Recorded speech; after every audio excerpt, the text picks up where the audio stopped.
बिस्मिल्लाहिर्रहमानिर्रहीम। सर हम salary head of income cover कर रहे थे और सैलरी हेड ऑफ इनकम में स्पेसिफिकली टैक्सेशन ऑफ परक्विजिट्स का एरिया कवर कर रहे थे। आज की इस वीडियो लेक्चर में हमने टैक्सेशन ऑफ परक्विजिट्स के एरिया में इंटरेस्ट फ्री या कंसेशनल लोन के टैक्सेशन को कवर करना है। बहुत सारी ऑर्गेनाइजेशंस में, बहुत सारे इदारों में, बहुत सारी कंपनी में एम्प्लॉयज़ के लिए कोई ना कोई लोन पॉलिसी, एम्प्लॉयज़ के लिए कोई ना कोई एडवांस पॉलिसी जनरली होती है। इन लोन पॉलिसीज़ के तहत, इन एडवांस पॉलिसीज़ के तहत कंपनी या जो एम्प्लॉयर है वो अपने एम्प्लॉय को इंटरेस्ट फ्री या कंसेशनल लोन प्रोवाइड कर रहा होता है। तो जब भी एम्प्लॉयमेंट कॉन्ट्रैक्ट के तहत अगर एक एम्प्लॉयर अपने एम्प्लॉय को इंटरेस्ट फ्री या कंसेशनल लोन प्रोवाइड करता है तो ये एम्प्लॉय को एक बेनिफिट दिया गया है। रीज़न बीइंग कि अगर एक एम्प्लॉय मार्केट से जाके या मार्केट से नॉर्मल बैंक से जाके लोन लेगा तो इस लोन के ऊपर एम्प्लॉय को इंटरेस्ट बेयर करना पड़ेगा, इंटरेस्ट पे करना पड़ेगा।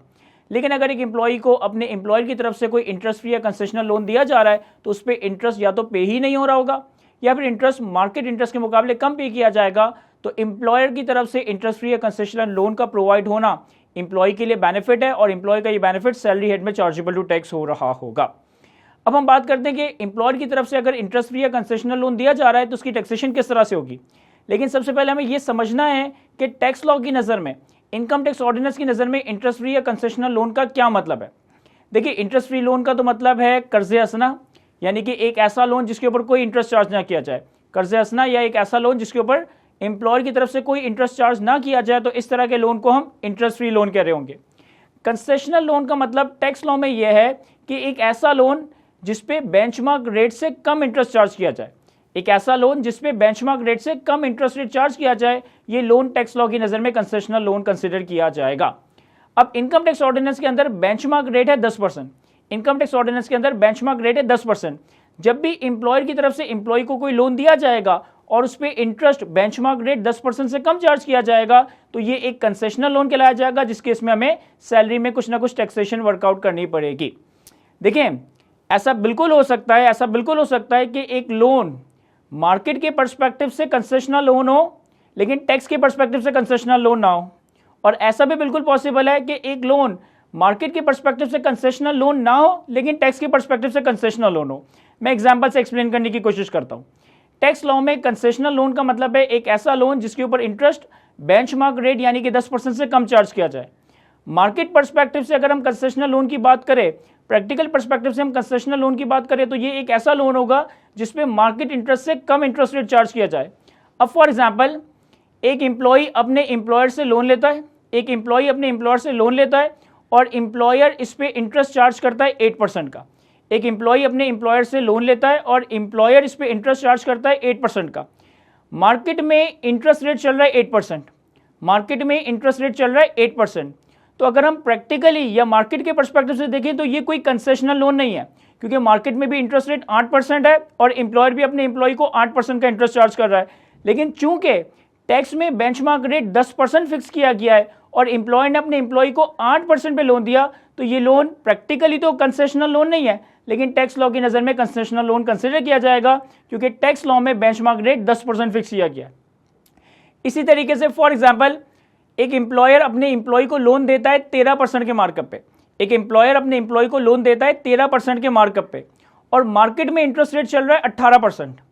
अब मार्केट में अगर इंटरेस्ट रेट 18% चल रहा है और एम्प्लॉयर अपने एम्प्लॉय को 13% मार्कअप पे लोन दे रहा है, तो मार्केट पर्सपेक्टिव से ये लोन कंसेशनल लोन है, क्योंकि मार्केट में इंटरेस्ट रेट 18% है और एम्प्लॉयर अपने एम्प्लॉय को इंटरेस्ट चार्ज कर रहा है 13%, 13%। तो मार्केट के पर्सपेक्टिव से प्रैक्टिकली ये कंसेशनल लोन है। लेकिन टैक्स लॉ की नज़र में ये कंसेशनल लोन नहीं है। क्योंकि इस पे 13% का मार्कअप बेंचमार्क रेट 10% से ज़्यादा चार्ज किया गया है। तो टैक्स लॉ की नज़र में, इनकम टैक्स ऑर्डिनेंस 2001 की नज़र में, इंटरेस्ट फ्री लोन का मतलब है एक ऐसा लोन जिसके ऊपर कोई इंटरेस्ट चार्ज ना किया जाए, और कंसेशनल लोन का मतलब है एक ऐसा लोन जिसके ऊपर इंटरेस्ट 10% के बेंचमार्क रेट से कम चार्ज किया जाए, इररिस्पेक्टिव ऑफ द फैक्ट कि मार्केट इंटरेस्ट रेट क्या चल रहा है। यानी कि टैक्स की नज़र में जब आप कोई कंसेशनल लोन कंक्लूड करोगे तो आपको मार्केट इंटरेस्ट रेट देखने की ज़रूरत ही नहीं है। आप ये देखोगे कि क्या एम्प्लॉयर ने एम्प्लॉय को 10% से कम मार्कअप चार्ज किया। इफ़ येस, तो सर अब ये लोन टैक्स की नज़र में कंसेशनल लोन है, हमें मार्केट रेट ऑफ इंटरेस्ट को देखने की ज़रूरत ही नहीं है। अगर हम इनकम टैक्स ऑर्डिनेंस में बेंचमार्क रेट की डेफिनेशन देखें तो बेंचमार्क रेट की डेफिनेशन है, benchmark rate for the year 2003 is 5% and increase by 1% for each successive year but not exceeding 10% per annum for any tax year।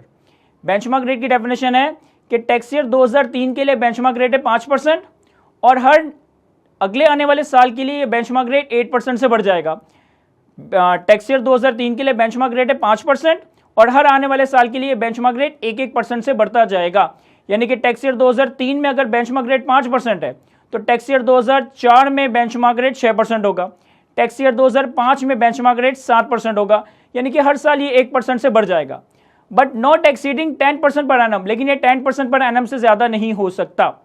यानी कि अगर tax year 2003 के लिए बेंचमार्क रेट 5% है, टैक्स ईयर 2004 के लिए बेंचमार्क रेट 6% है, टैक्स ईयर 2005 के लिए बेंचमार्क रेट 7% है, तो टैक्स ईयर 2008 के लिए बेंचमार्क रेट हो जाएगा 10% और अब टैक्स ईयर 2008 के बाद जितने आने वाले फ्यूचर टैक्स ईयर्स होंगे उसमें ये बेंचमार्क रेट 10% पे फिक्स्ड हो जाएगा। तो आज की तारीख में टैक्स ईयर 2023 या टैक्स ईयर 2024 या आने वाले सालों में बेंचमार्क रेट हम 10% कंसीडर कर रहे होंगे। अब हम आते हैं इसकी टैक्सेशन की तरफ कि अगर एम्प्लॉयर की तरफ से एम्प्लॉय को कोई इंटरेस्ट फ्री या कंसेशनल लोन दिया जाए तो इस केस में टैक्सेशन किस तरह से होगी। याद रखिएगा, हम कंसेशनल लोन टैक्स के पॉइंट ऑफ व्यू से देखेंगे। हम ये नहीं देखेंगे कि मार्केट में इंटरेस्ट रेट कितना चल रहा है और आपका एम्प्लॉयर मार्केट के पर्सपेक्टिव से आपसे कितना कम इंटरेस्ट चार्ज कर रहा है। अगर एम्प्लॉयर बेंचमार्क रेट 10% से कम इंटरेस्ट चार्ज कर रहा है तो ये लोन टैक्स लॉ की नजर में कंसेशनल लोन कंसिडर किया जाएगा। अब हम 3 सिनेरियोस बनाते हैं। सिनेरियो नंबर 1, आपके एम्प्लॉयर ने आपको लोन दिया, इसके ऊपर कोई इंटरेस्ट चार्ज नहीं किया, यानी कि इंटरेस्ट फ्री लोन प्रोवाइड किया। सिनेरियो नंबर 2, आपके एम्प्लॉयर ने आपको लोन दिया और इस पर 3% का इंटरेस्ट चार्ज किया। और सिनेरियो नंबर 3, आपके एम्प्लॉयर ने आपको लोन दिया और इस पर 13% का इंटरेस्ट चार्ज किया।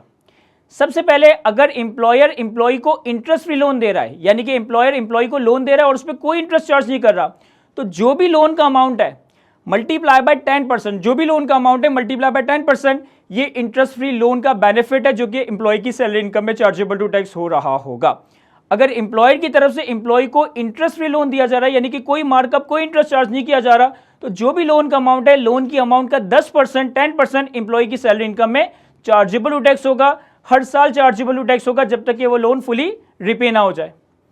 सिनेरियो नंबर 2, आपके एम्प्लॉयर ने अपने एम्प्लॉय को लोन दिया 3% के मार्कअप पे, 3% के इंटरेस्ट रेट पे। अब टैक्स लॉ की नजर में बेंचमार्क रेट कितना है? 10%। तो 10% और 3% का डिफरेंशियल, 10% और 3% का डिफरेंशियल दैट इज 7%। तो ये 7% टैक्स लॉ की नजर में बेनिफिट है और लोन की अमाउंट का 7% आपकी सैलरी इनकम में चार्जेबल टू टैक्स हो जाएगा। सिनेरियो नंबर 2 को मैं रिपीट करता हूं। अगर एक एम्प्लॉयर अपने एम्प्लॉय को 3% इंटरेस्ट रेट पे कोई लोन ग्रांट करता है, तो चूंकि ये 3% का रेट टैक्स के बेंचमार्क रेट से कम है, यानी कि ये लोन टैक्स लॉ की नजर में कंसेशनल लोन है। अब 10% का बेंचमार्क रेट और 3% का एक्चुअल इंटरेस्ट रेट, इन दोनों का जो भी डिफरेंशियल है दैट इज 7%। सर, ये 7% कंसेशनल लोन का बेनिफिट है। लोन की अमाउंट का 7% आपकी सैलरी इनकम में चार्जेबल टू टैक्स हो रहा होगा। और सिनेरियो नंबर 3, अगर आपका एम्प्लॉयर एम्प्लॉय को लोन दे रहा है 13% मार्कअप पे, तो अब 13% मार्कअप का मतलब है कि ये बेंचमार्क रेट 10% से ज्यादा है, और चूंकि ये 13% मार्कअप बेंचमार्क रेट 10% से ज्यादा है, तो अब ये लोन टैक्स लॉ की नजर में कंसेशनल लोन ही नहीं है, और टैक्स लॉ की नजर में ये कंसेशनल लोन ही नहीं है, तो एम्प्लॉय की सैलरी में कोई अमाउंट चार्जेबल टू टैक्स नहीं हो रहा होगा। तो हमने 3 सिनेरियो डिस्कस किए। अगर एम्प्लॉयर एम्प्लॉय को इंटरेस्ट फ्री लोन ग्रांट करे तो लोन की अमाउंट मल्टीप्लाई बाय 10% एम्प्लॉय की सैलरी में चार्जेबल टू टैक्स होगा। सिनेरियो नंबर 2, अगर एक एम्प्लॉयर अपने एम्प्लॉय को इंटरेस्ट चार्ज करे लेकिन 10% से कम इंटरेस्ट चार्ज करे, तो 10% और जितना इंटरेस्ट एम्प्लॉय ने एम्प्लॉय को चार्ज किया, इन दोनों का डिफरेंशियल इनटू लोन का अमाउंट, ये आपकी सैलरी में चार्जेबल टू टैक्स हो जाएगा। एंड सिनेरियो नंबर 3, अगर एक एम्प्लॉयर अपने एम्प्लॉय को 10% से ज्यादा मार्कअप चार्ज करे, 10% से ज्यादा इंटरेस्ट चार्ज करे, तो अब ये लोन टैक्स लॉ की नजर में कंसेशनल लोन ही नहीं है।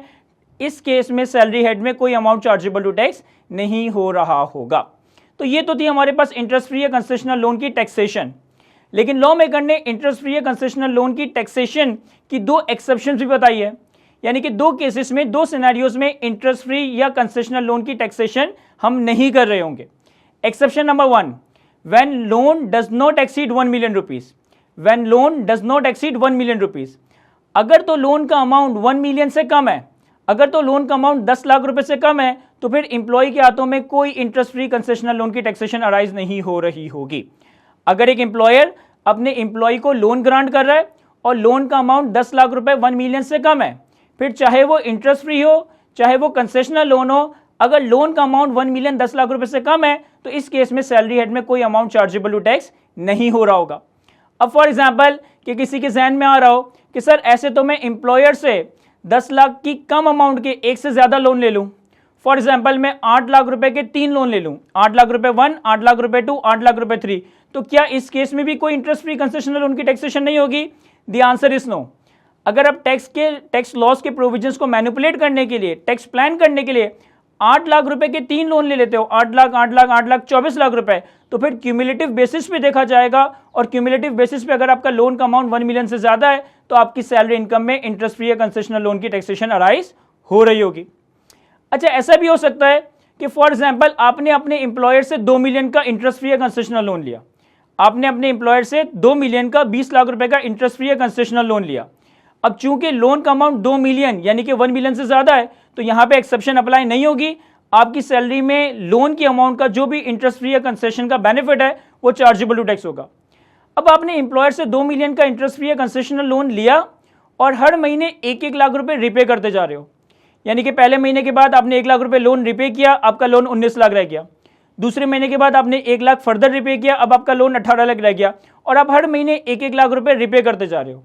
तो ऑब्वियसली एक वक्त ऐसा आएगा कि लोन रिपे होते होते 10 लाख रुपए से कम हो जाएगा।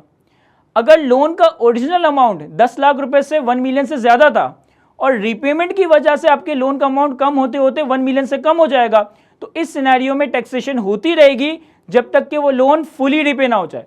इवन तो कि लोन रिपेमेंट की वजह से 1 मिलियन से कम भी क्यों ना हो जाए, जब तक लोन फुली रिपे ना हो जाए हम टैक्सेशन को कंटिन्यू रखेंगे। रीजन बीइंग कि जब लोन ओरिजिनली ग्रांट किया गया था तो इसका अमाउंट 1 मिलियन से एक्सीड कर रहा था। तो पहली एक्सेप्शन यह है कि अगर एम्प्लॉयर की तरफ से एम्प्लॉय को कोई इंटरेस्ट फ्री या कंसेशनल लोन दिया जाए और वो इंटरेस्ट फ्री या कंसेशनल लोन का अमाउंट 1 मिलियन 10 लाख रुपए से कम है, इस केस में हम एम्प्लॉय के हाथों में सैलरी हेड में कोई इंटरेस्ट फ्री या कंसेशनल लोन की टैक्सेशन नहीं करवाएंगे।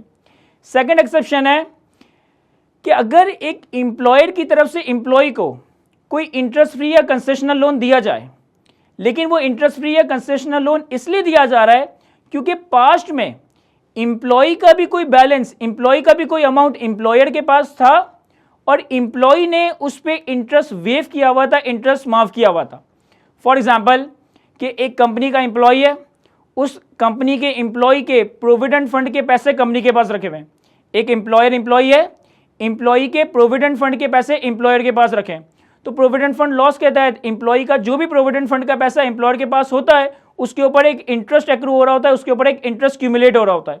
और बहुत सारे लोग डिफरेंट रीजंस की वजह से, फॉर एग्जांपल रिलीजियस रीजन की वजह से, एक एम्प्लॉय अपने एम्प्लॉयर को कहता है कि हमारा जो प्रोविडेंट फंड का बैलेंस आपके पास रखा हुआ है ना, इस पर हमें कोई इंटरेस्ट, इस पर हमें कोई मार्कअप नहीं चाहिए।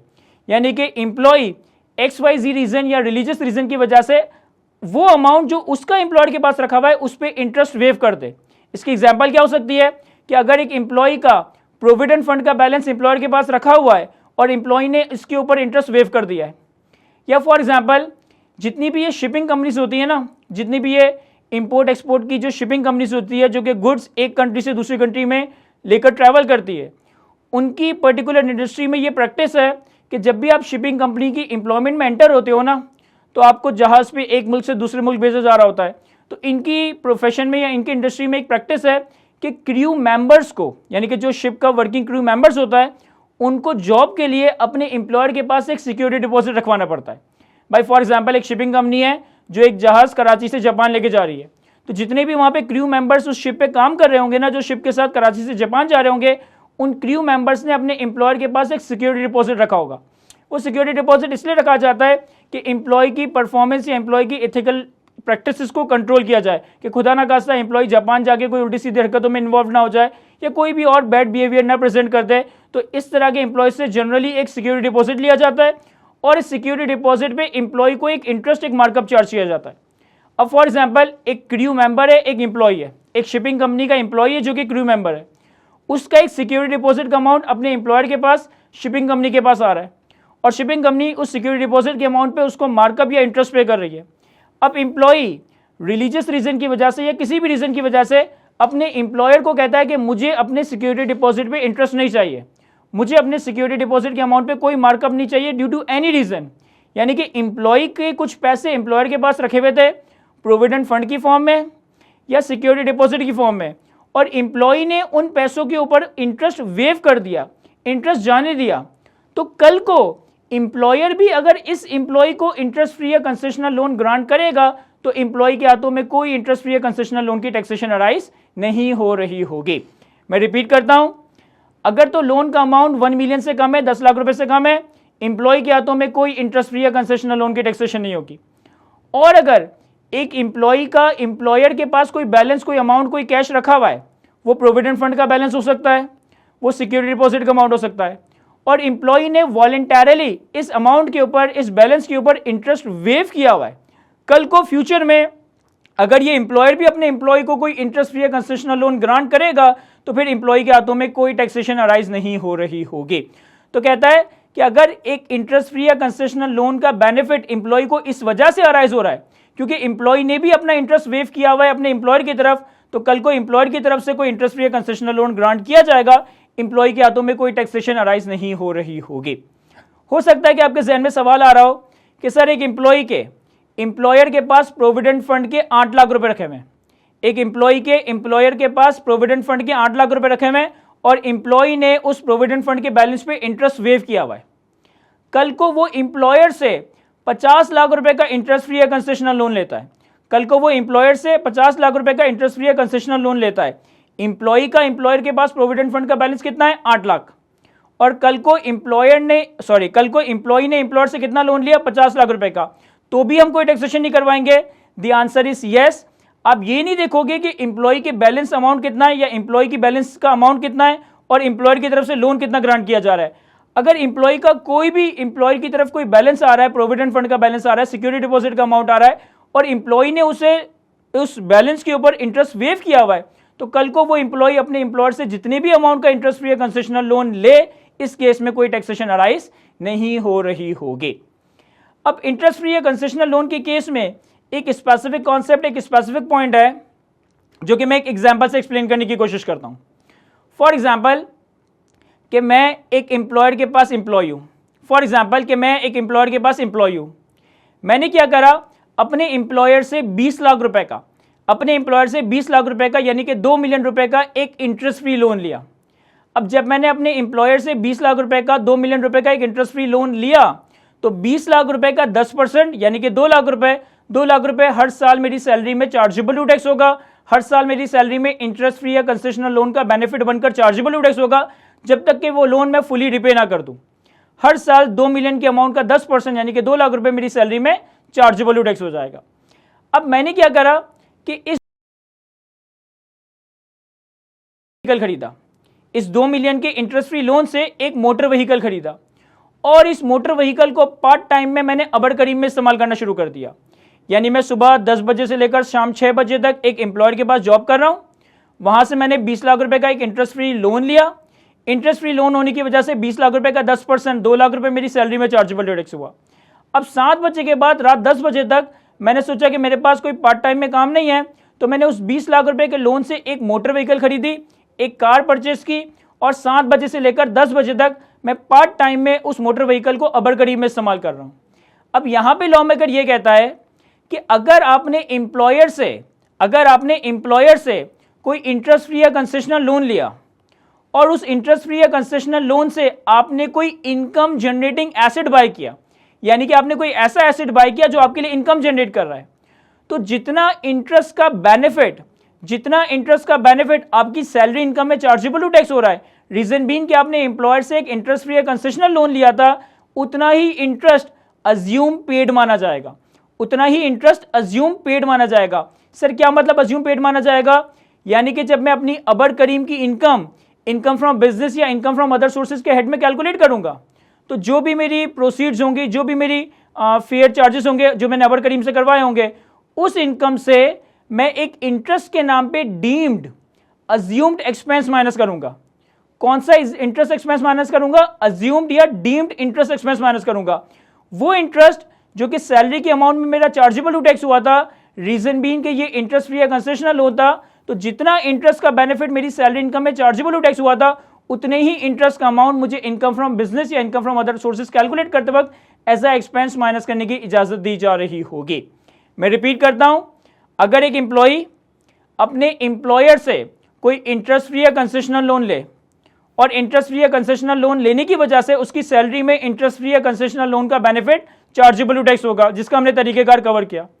अब एम्प्लॉई उस इंटरेस्ट फ्री या कंसेशनल लोन से एक इनकम जनरेटिंग एसेट बाय करे, एक ऐसा एसेट बाय करे जो कि उसके लिए इनकम जनरेट कर रहा है, तो होगा ये कि जितना इंटरेस्ट का बेनिफिट उसकी सैलरी में चार्जेबल टैक्स हुआ, जितना इंटरेस्ट का बेनिफिट इंटरेस्ट फ्री या कंसेशनल लोन होने की वजह से उसकी सैलरी में चार्जेबल टैक्स हुआ, उतने ही इंटरेस्ट के अमाउंट के अगेंस्ट उसे एक अज्यूम्ड, उसे एक ट्रीटेड, उसे एक डीम्ड एक्सपेंस अलाउ होगा रेलेवेंट हेड ऑफ इनकम में, जहां पे वो इनकम फॉल कर रही है।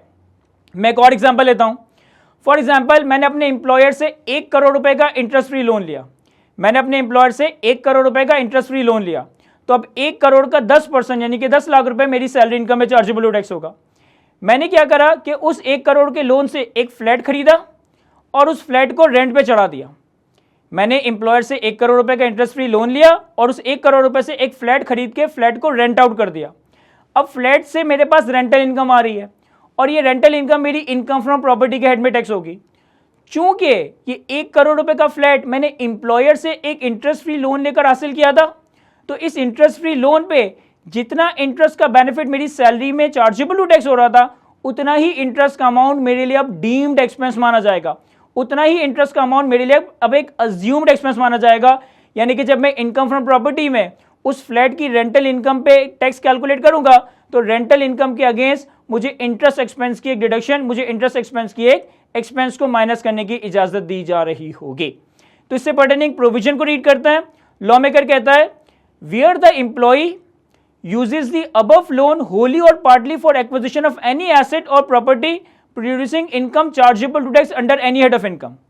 अगर एक एम्प्लॉई अपने एम्प्लॉयर से कोई इंटरेस्ट फ्री या कंसेशनल लोन हासिल करता है और उस लोन को होली या पार्टली एक ऐसे एसेट, एक ऐसी प्रॉपर्टी को बाय करने के लिए इस्तेमाल करता है जो कि अल्टीमेटली उसके लिए इनकम जनरेट करती है। Where an employee uses the above interest free और concessional loan wholly or partly for acquisition of an asset or property producing income chargeable to tax under any head of income, the employee shall be treated as having paid an amount as profit equal to the benchmark rate on the loan or that part of the loan used to acquire the asset or property। तो ये assume किया जाएगा, तो ये assumed किया जाएगा, तो ये treat किया जाएगा कि जितना इंटरेस्ट फ्री या कंसेशनल लोन का बेनिफिट आपकी सैलरी इनकम में चार्जेबल टू टैक्स हुआ, उतना ही इंटरेस्ट का अमाउंट आपको as a deemed expense relevant head of income में एज अ डिडक्शन अलाउ हो रहा होगा। तो ये हमारे पास टैक्सेशन ऑफ इंटरेस्ट फ्री और कंसेशनल लोन से पर्टेनिंग प्रोविजंस थे। आई होप ये सारी बातें मैं आपको अच्छे से एक्सप्लेन कर सका हूं। आज की इस गुफ्तगू को हम यहीं तक रखते हैं। Thank you.